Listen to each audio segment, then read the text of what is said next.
Bismillahirrahmanirrahim. Assalamualaikum warahmatullahi wabarakatuh. Nama saya Muhammad Khairul Nizam bin Nurdin. Saya merupakan pelajar Bachelor Science Pengurusan Perladangan tahun kedua. Terlebih dahulu, sebelum saya memulakan perkongsian, saya ingin menanyakan soalan kepada para penonton.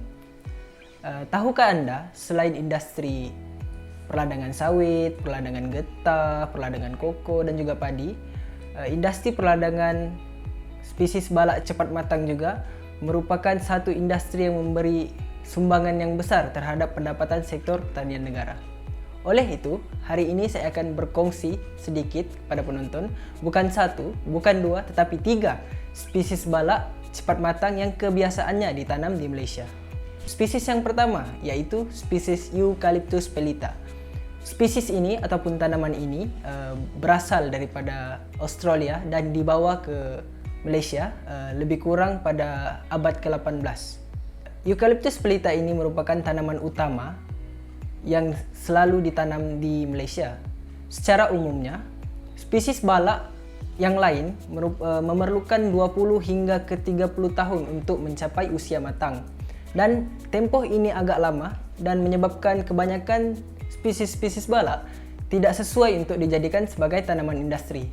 Namun, Eucalyptus pelita ini berbeza kerana ianya merupakan spesies balak cepat matang yang hanya memerlukan 5 hingga ke 7 tahun daripada tempoh penanaman hingga ke tempoh penuaian. Disebabkan oleh tempoh yang sedikit ini, ia menyebabkan Eucalyptus pelita ini sesuai untuk dijadikan sebagai tanaman industri. Antara ciri-ciri istimewa tanaman ini pula, ia mengandungi 40% log pulp ataupun dikenali sebagai log pulpa ataupun dahan-dahan kecil yang sesuai untuk diproses dijadikan sebagai kertas. Selain itu, spesies balak ini juga ataupun Eucalyptus ini juga mampu diproses dan dijadikan sebagai perabot dan vinil.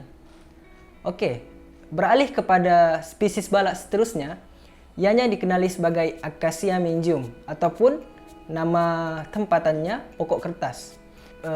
Ciri-ciri pokok ini, ianya mempunyai banyak persamaan dengan tanaman Eucalyptus tadi. Ianya juga merupakan spesies balak cepat matang yang memerlukan hanya 5 hingga ke 7 tahun daripada proses penanaman awal hingga ke proses penuaian. Tempoh yang sikit ini juga menyebabkan ianya sesuai untuk ditanam di Malaysia. Selain itu, ciri-ciri lain pokok Acacia mengium ini, ianya mempunyai kadar persaingan yang agak agresif, sehingga kan ianya mampu menyaingi kebanyakan jenis rumpai seperti Imperata cylindrica ataupun lalang. Disebabkan oleh daya persaingan yang agresif ini, hal ini menyebabkan pokok ini ataupun tumbuhan ini tahan lasak dan sesuai ditanam di Malaysia. Walaupun seperti yang kita tahu, di Malaysia tanahnya tidaklah begitu subur. Selain itu, produk-produk yang dihasilkan oleh pokok ataupun tanaman Acacia mengium ini juga mempunyai banyak persamaan dengan Eucalyptus pelita. Hal ini juga disebabkan oleh ciri-ciri pokok ini mempunyai banyak pulpa, log juga, ataupun dahan-dahan kecil yang juga sesuai untuk dijadikan sebagai kertas. Dan akhir sekali, tanaman ataupun spesies balak cepat matang yang terakhir yang saya ingin kongsikan dikenali ataupun nama saintifiknya ialah Tectona grandis ataupun lebih dikenali sebagai pokok jati. Pokok jati ataupun Tectona grandis ini agak berbeza dengan Eucalyptus pelita dengan Acacia mengium. Hal ini kerana Acacia mengium ataupun Eucalyptus pelita memerlukan 5 ke 7 tahun untuk mencapai usia yang matang. Namun, Tectona grandis ini memerlukan hanya 10 ke 15 tahun untuk mencapai usia yang matang. Tectona grandis ini ataupun kayu jati ini merupakan kayu yang paling berharga di Asia kerana ciri-cirinya yang amat keras, kukuh dan warna semula jadinya yang cantik menyebabkan tanaman ini sesuai untuk diproses dan dijadikan sebagai perabot. Jika dibandingkan kualiti perabot, kebiasaannya yang dihasilkan oleh Tectona grandis ini lebih kukuh dan lebih cantik. Dan jika dibandingkan dengan perabot yang dihasilkan daripada tumbuhan eukaliptus ataupun akasia tadi. Tidak heranlah mengapa ianya kayu yang paling berharga di Asia.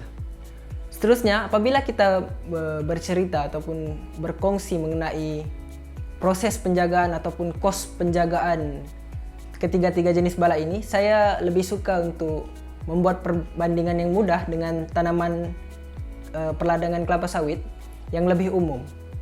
Jika kos penjagaan bagi kelapa sawit, 60% daripada kos penjagaan kelapa sawit digunakan untuk pembajaan.